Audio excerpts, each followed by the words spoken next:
Hello friends, આજે આપણે બનાવીશું પંજાબી સ્ટાઇલ ગાજર મરચાંનું અથાણું. તેના માટે મેં 2 મોટા ચમચા રાઈના કુરિયા લીધા છે અને મિક્સી જારમાં પીસી લઈશું. હવે 250 ગ્રામ ગાજરને છાલ ઉતારી અને સરસ મજાના નાના નાના પીસ કરી લઈશું.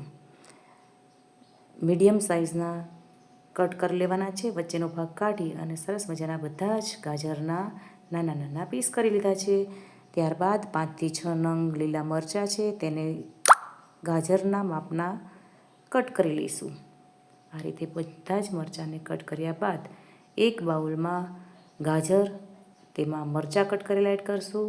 2 ચમચી રાઈના કુરિયા, અડધી ચમચી હળદર પાવડર, અડધી ચમચી મીઠું, અડધા લીંબુનો રસ અને 1 ચમચો સિંગ તેલ એડ કરીશું અને લાલ મરચું પાવડર 1 ચમચી એડ કરી અને સરસ મજાનું મિક્સ કરી લઈશું. તો આપણું પંજાબી સ્ટાઇલ અથાણું રેડી છે. Thank you.